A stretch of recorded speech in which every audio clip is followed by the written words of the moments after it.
সালামু আলাইকুম প্রিয় দর্শকবৃন্দ, প্রত্যেককে ভয়েস অফ হিউম্যান পেজ এবং ইউটিউব চ্যানেলের পক্ষ থেকে স্বাগতম। আশা করি যে যেখানে যে অবস্থা আছেন সবার ভালো থাকা এবং সুস্বাস্থ্য দীর্ঘ কামনা করি। আজকের লাইফের বিষয়বস্তু হচ্ছে ভারতীয় আধিপত্যবাদের বিরুদ্ধে ইউনূস সরকারের শক্ত অবস্থান। আমি বিগত দিনগুলোতে ভারত আধিপত্যবাদের বিরুদ্ধে অনেকগুলো ভিডিও করছি। ইনশাল্লাহ যতদিন বেঁচে থাকবো, যতদিন সোশ্যাল মিডিয়াতে অ্যাক্টিভ থাকবো, ততদিন ভারতীয় আধিপত্যবাদের বিরুদ্ধে অবস্থান নিব। এটা আমি দৃঢ় প্রতিজ্ঞা। ইউনূস সরকার 5 আগস্টের পরে আজকে দিন পর্যন্ত ইউনূস সরকারের যে বিশেষ করে যে কতগুলো দুঃসাহসিক পদক্ষেপ, যেটা বাংলাদেশের ইতিহাসে শহীদ প্রেসিডেন্ট জিয়া রহমানের পরবর্তী কোনো সরকার এ ধরনের দুঃসাহসিক পদক্ষেপ নেয় নাই। আমরা যদি এক কথা বলি, ইউনূস সরকার হচ্ছে ভারতীয় আধিপত্যবাদের বিরুদ্ধে বড় ধরনের একটা পাহাড়। ভারতীয় আধিপত্যবাদকে রুখে দেওয়ার জন্য একটা পাহাড় ইউনূস সরকার।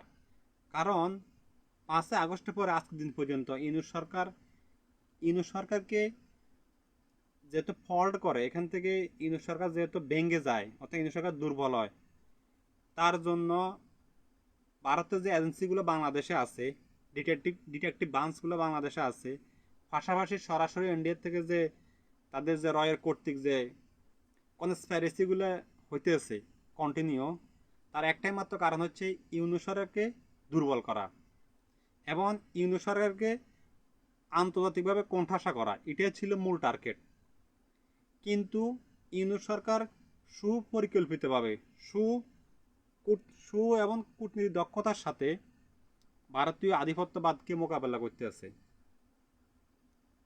আর যার ফলাফল আমরা মুখে বলবো না, আমরা কাজে দেখবো। আসলে কি, এই যে আমি যে বলতেছি কথাগুলা, ইউনূস সরকার ভারতীয় আধিপত্যবাদকে খুবই ঠান্ডা মাথা কুল ডয়ারের মতন মোকাবেলা করতে আছে। এটা আসলে আদৌ কতটুকু মানে কাগজ কলমের সত্য এবং বাস্তবিক সত্য, সেটা আমরা দেখবো। আমরা সেটা রিসেন্টলি আমরা কতগুলা খবর এবং যে পদক্ষেপের মাধ্যমে আমরা সেটা বুঝতে পারবো। আপনারা জানেন বাংলাদেশে যে রিসেন্টলি যে আগুন নিয়ে একটা যে রাজনীতি হইতেছে, যে একটা ষড়যন্ত্র হইতেছে, এটা কারা করতেছে? এই আগুন নিয়ে যারা এই ষড়যন্ত্র কনস্পাইরেসি করতেছে, এটা প্রথম না, এটা বিশ্বের মধ্যে বহুবার ঘটছে। আগুন নিয়ে রাজনীতি খেলায় বিশ্বে অনেকগুলো রাষ্ট্র কোণঠাসা হয়েছিল। বড় বড় যারা কূটনীতিবিদ, তারা অনেক লেখালেখি করছে। বাংলাদেশে রিসেন্টলি যে এই যে আজকে 4-5 দিনের যে ঘটনাগুলো ঘটতেছে, এগুলো আসলে আদৌ কোনো এগুলা এমনি এমনি না। এগুলোর পিছনে বড় একটা ষড়যন্ত্র। এটা সম্পূর্ণ ষড়যন্ত্রের মাধ্যমে ঘটনাগুলো ঘটতে আসছে। এটা মূল টার্গেট হচ্ছে বাংলাদেশের যে রাজনীতির যে স্টেবিলিটি, এটাকে যাতে শক্ত যদি না পারে। অর্থাৎ এখানে যদি সবসময় যদি রাজনীতি একটা সংকট দেখা দেয়, তাহলে এই যে ফায়দাটা নিবে কারা? যারা আমাদের প্রতিবেশী রাষ্ট্র, তারা। কারণ আমাদের এখানে রাজনীতিক স্থির হয়, স্থিতিশীল হয়, তাহলে আমরা লাভবান হব। আমাদের এখানে রাষ্ট্রীয় যে কাঠামোগুলো আছে, ওই কাঠামোগুলো খুবই শক্তিশালী হবে। আমাদের এখানে রাজনীতি যদি স্টেবিলিটি আসে, তাহলে আমাদের রাষ্ট্রের প্রত্যেকটা সেক্টর, প্রত্যেকটা যন্ত্র খুবই শক্তিশালী অবস্থান দাঁড়াবে। এতে করে বাংলাদেশের প্রত্যেকটা সেক্টরে মানে বাংলাদেশ শক্তিশালী হবে, বাংলাদেশের মানুষ মর্যাদার আসনে যাবে। কিন্তু আমাদের পার্শ্ববর্তী যে ভারতীয় আধিপত্যবাদ, তারা কখনো চায় না যে এই বাংলাদেশ রাজনৈতিকভাবে এখানে একটা সবসময় একটা স্থিতিশীল অবস্থা থাকক। তারা এটা কখনো চায় না।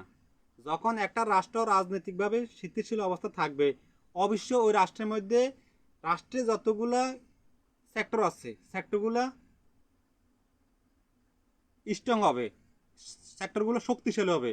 সাথে সাথে রাষ্ট্রের যে অবকাঠামো ধরে শুরু করে সব কিছু উন্নত শিখরে যাবে। যদি আমরা মনে করি আমাদের শিক্ষা ব্যবস্থা, অর্থনৈতিক ব্যবস্থা, সামাজিক ব্যবস্থা, টোটালি সকল ক্ষেত্রে আমরা অগ্রসর হতে পারবো। কিন্তু ভারত কখনো এটা চায় না। বাংলাদেশের এই যে রাজনীতির প্রেক্ষাপটটা, বাংলাদেশের রাজনীতি এটা স্থিতিশীল থাকবে, এটা কখনো ভারত চায় না। এটি হচ্ছে ভারতের মূল খেলা। এই বাংলাদেশে আগুন রাজনীতির পিছনে এটাই হচ্ছে সবসাথে ইউনূস সরকারকে কিভাবে কোণঠাসা করা যায়, এটাই ছিল ভারতীয় ষড়যন্ত্রের মূল। বাংলাদেশের মানুষ এখন মোটামুটি এগুলো অনেকটাই মানুষ সচেতন, সোশ্যাল মিডিয়ার যুগ, মানুষ এগুলো আসলে মানুষ বুঝতে পারে কারা এই ঘটনাগুলো ঘটাতেছে। আর এই ভারতীয় আধিপত্যবাদের যে এখানে যে ভারত যে একটা তাদের একটা তাবেদারি, তারা যে তাদের বাপ দাদি সম্পদ মনে করে, এটা কিন্তু তারা তাদের এখানে এজেন্সির মাধ্যমে এগুলো কাজগুলো করায়।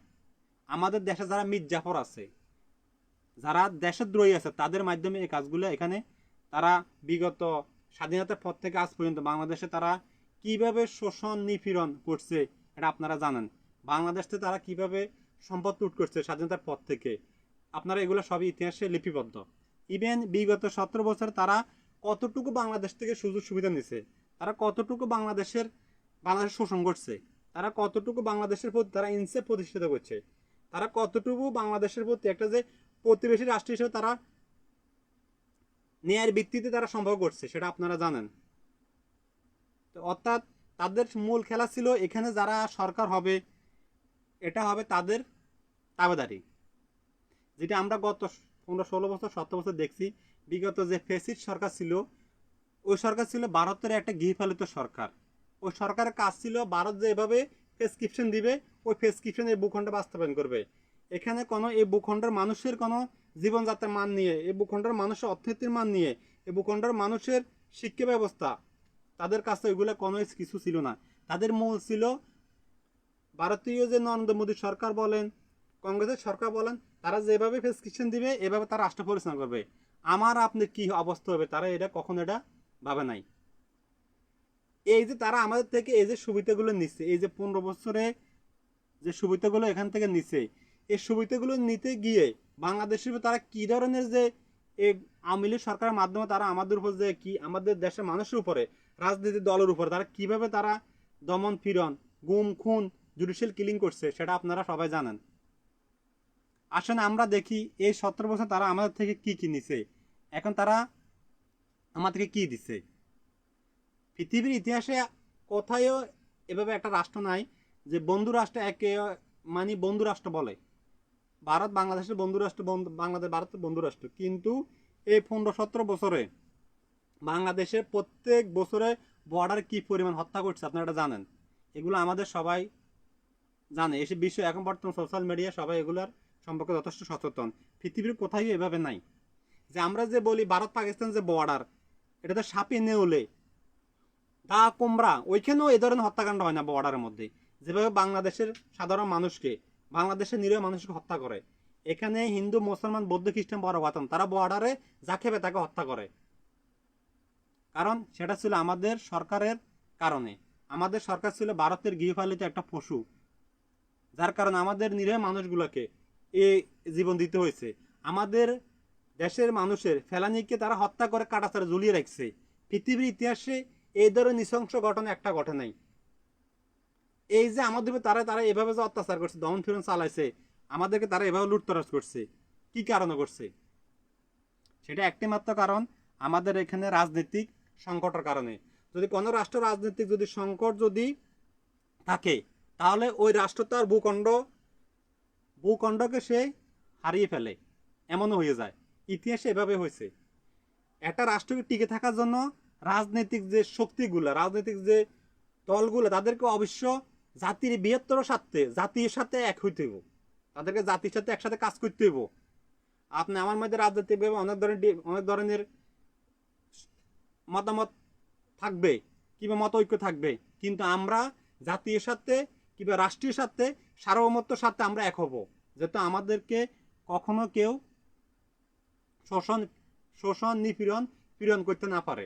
এটা আমাদেরকে জাতি হিসেবে, আমরা একজন সচেতন নাগরিক হিসেবে আমাদেরকে এটা মাথায় রাখতে হবে। আসেন আমাদের যে গত যে ফ্যাসিস্ট সরকার আসলে যে সে ক্ষমতার জন্য কি না করছে বা এনডিকে কি দিচ্ছে, আমরা এটা তার একটা লিস্ট দেখব। তার আগে আমি সর্বপ্রথম ইউনূস সরকারকে তার দুঃসাহসিক যে পদক্ষেপের জন্য তাকে অসংখ্য ধন্যবাদ। ইউনূস সরকার যে আমাদের যে সার্বভৌমত্বকে কিভাবে ভারত কবজা করার পরিকল্পনা করছে, সেটা আওয়ামী লীগের মাধ্যমে কিভাবে ভারতীয় যে যে অখণ্ড ভারতের যে পরিকল্পনাকে তারা কি বাস্তবায়ন করার রূপরেখা ছিল, অগ্রসর হয়েছে, কিভাবে 5 আগস্টের মাধ্যমে এই যে ভারতীয় যে অখণ্ড ভারতের যে স্বপ্ন ছিল, সেটাকে 5 আগস্টের মাধ্যমে ছাত্র জনতার যে বলিষ্ঠ নেতৃত্বের মাধ্যমে, ছাত্র জনতার যে আত্মত্যাগের মাধ্যমে আমরা আমাদের ভূখণ্ডের যে একটা অখণ্ড যে হিন্দুত্ববাদী সরকার থেকে আমরা মুক্তি পেয়েছি, সেটা আমাদের জন্য অনেকেই আমরা সুক্রিয়া আদায় করা দরকার। আপনারা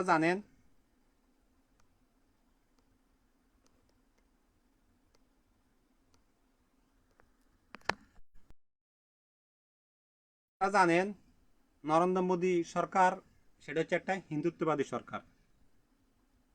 হিন্দুত্ববাদী সরকার বলতে এখানে তাদের একটাই খায়েশ, তারা অখণ্ড ভারত গঠন করবে। এখানে তারা এই অখণ্ড ভারতের মানচিত্রের মধ্যে আপনার বিশেষ করে বাংলাদেশ, পাকিস্তান, শ্রীলঙ্কা, মালদ্বীপ, মিয়ানমার এই অঞ্চলগুলোই আছে, নেপাল। এখন অখণ্ড ভারত যদি তাদেরকে গড়তে হয়, তাদেরকে অবশ্যই ওইভাবে তাদের প্ল্যানিং করতে হবে।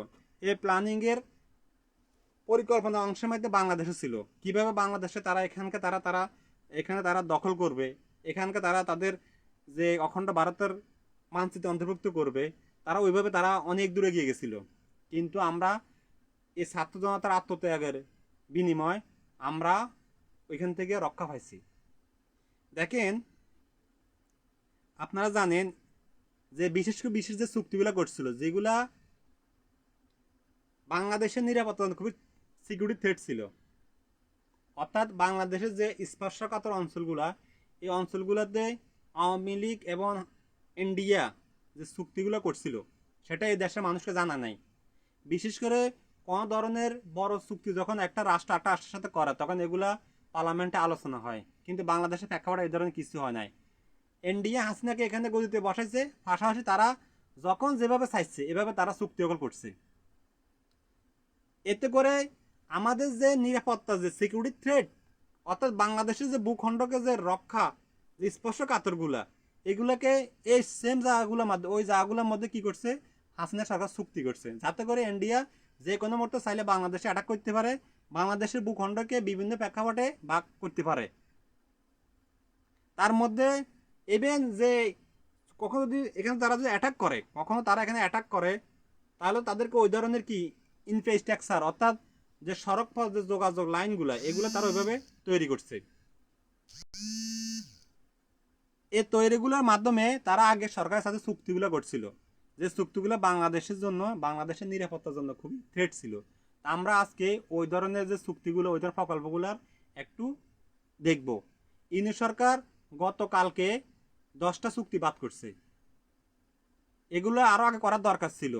যার কারণে আপনারা জানেন, যার কারণে আজকে 4-5 দিন বাংলাদেশে বিভিন্ন ধরনের ঘটনা ঘটতেছে। এটা মূল কারণ হচ্ছে ইউনিট সরকার ইন্ডিয়ার সাথে করা বাংলাদেশের যে সিকিউরিটি থ্রেট চুক্তিগুলো ছিল, এগুলো সব বাতিল করে দিছে। সেটা আপনারা অনেকে জানেন না, যে চুক্তিগুলো আমি আপনার কখনো জানি নাই।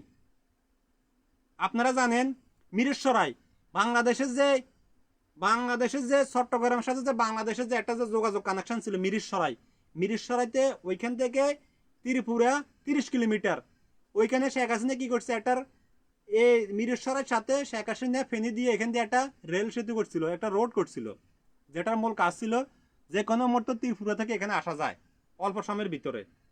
এটা জানেন নরেন্দ্র মোদী এখানে আসে এটা উদ্বোধন করছে। আপনারা এগুলো মনে করে দেখেন, মেবি 17 থেকে 16 সালের ঘটনা। এখানে মিরেশ্বরাই একটা প্রকল্প দিছে, 9,900 একক জায়গা দিছে, এটা ইপিজেটের জন্য একটা প্রকল্প দিছে ইন্ডিয়াকে। আমাদের যেখানে স্পর্শকাতর ওইখানে এই যে মিরেশ্বরাই প্রকল্প, ওই প্রকল্প ইউনিট সরকার বাদ করে দিছে।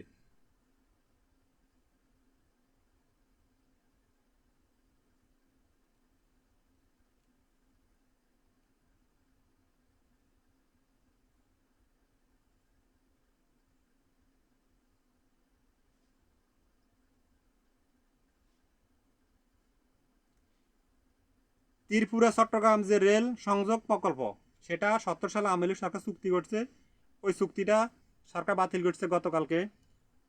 মনে রাখেন, ত্রিপুরা থেকে চট্টগ্রাম রেল প্রকল্প, ত্রিপুরা থেকে চট্টগ্রাম কাছাকাছি, যেটা বাংলাদেশের সিকিউরিটির জন্য খুবই থ্রেট ছিল। এরপর আসেন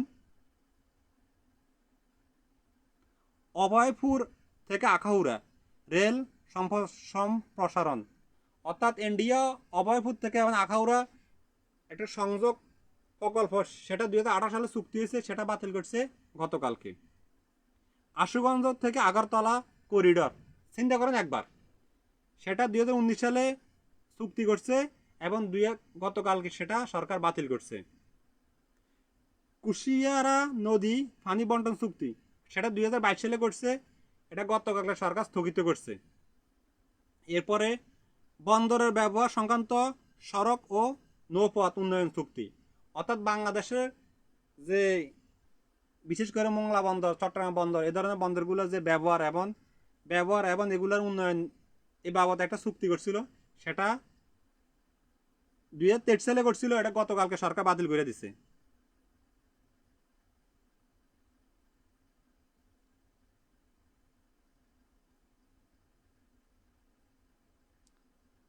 সিলেট থেকে শিলচর সংযোগ প্রকল্প, সেটাও বাংলাদেশের জন্য খুবই একটা সিকিউরিটি থ্রেট, ওটা করছিল 2020 সালে, এটা গতকালকে সরকার বাতিল করে দিছে।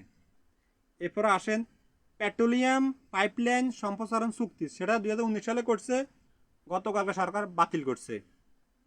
এরপরে ভারতীয় অর্থনৈতিক অঞ্চল মিরেশ্বরাই এবং মোংলা ইপিজেড আইইজেড, সেটা 2019 সালে করছিল, গতকাল সরকার বাতিল করছে। আদানি পাওয়ার বিদ্যুৎ আমদানি চুক্তি, এই যে আদানি পাওয়ার বিদ্যুৎ আমদানি চুক্তি, এটা আপনারা অনেকে জানেন কিনা আমি জানি না। এখানে যে বিদ্যুৎ দাম পড়ছে 1 টাকা, সেটা সরকার 10 টাকা দিয়ে কিনছে। সেটা নিয়ে ইন্ডিয়ার মিডিয়া অনেক লেখালেখি করছে নরেন্দ্র মোদীর বিরুদ্ধে, কারণ 1 টাকার বিদ্যুৎ আমাদের কাছে 10 টাকা বিক্রি করছে। চিন্তাটা করেন আপনারা একবার, অথচ আমাদের মিডিয়া কিছু বলে নাই। এই চুক্তি এখন সরকার চাইলে বাদ করতে পারবে না, সরকার এটাকে নিয়ে পুনর্বিবেচনার জন্য সরকার আহ্বান করছে। এরপর আসেন গঙ্গা পানি বন্টন চুক্তি, গঙ্গা পানি বন্টন চুক্তি 1996 সালে করছিল, সেটা এখন আবার নবায়ন করা হবে 2026 সালে। এরপরে তিস্তা নদী পানি বন্টন চুক্তি খরচা অবস্থান ছিল, তিস্তা নিয়ে 2011 সালে একটা হয়েছিল, এখন সেটা আবার পুনরায় বাস্তবায়নের জন্য সরকার ওইদিকে যাবে। বিশেষ করে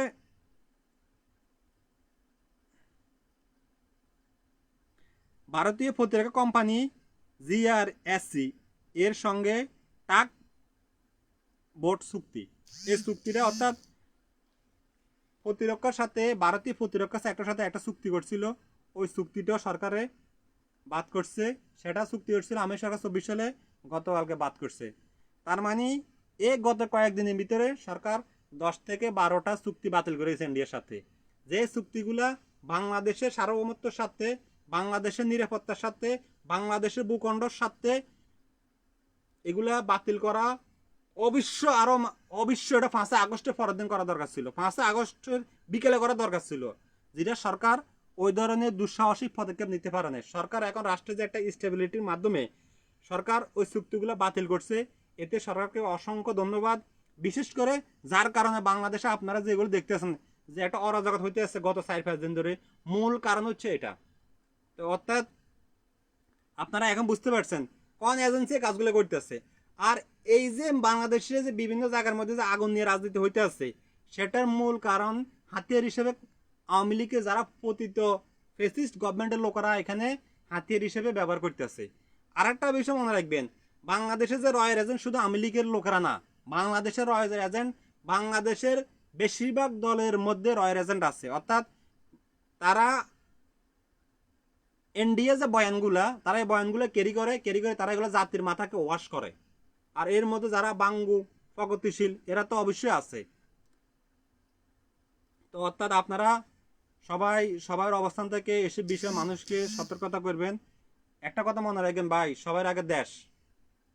যদি আপনার দেশ যদি ভূখণ্ড নাই থাকে, আপনার আমার কোনো দাম নাই। আপনাকে মনে রাখতে হইব আমরা একটা স্বাধীন ভূখণ্ড আমরা একটা পাইছি, এই স্বাধীন ভূখণ্ড আমরা আমাদেরকে রক্ষা করতে হবে। আমরা আমার জেনারেশনকে আমরা কি দেশের ইতিহাস ঐতিহ্য কি, দেশের সার্বভৌমত্ব, এগুলো আমরা সবাইকে এবং আমাদের জেনারেশনকে আমরা শিক্ষা দিতে হইব, তাদেরকে আমরা সতর্কতা করতে হইব। তো সবাই ভালো থাকবেন, সবার জন্য দোয়া করি। আমার লাইফে যারা উপস্থিত আছেন প্রত্যেকের প্রতি আমার আন্তরিক মোবারকবাদ। আর অনেকে আমাকে সালাম দিয়েছেন। সবাই আমার পক্ষ থেকে সবাইকে আসসালামু আলাইকুম। আর যারা সালাম দিয়েছেন ওয়ালাইকুম আসসালাম। বিশেষ করে ফারুক ভাই এবং সাদেক, অনেকে আছে, শাহাদাত হোসেন, প্রত্যেককে আমার পক্ষ থেকে ধন্যবাদ, অসংখ্য ধন্যবাদ। যদি আমার লাইভগুলো আপনারা মনে করেন দেশের স্বার্থে, দেশের মানুষের স্বার্থে এগুলো উপকার হবে, তাহলে আপনারা আমার লাইভগুলো শেয়ার করবেন। শেয়ারের মাধ্যমে অন্যকে জানার সুযোগ করে দিবেন। তো সবাই ভালো থাকবেন। আসসালামু আলাইকুম।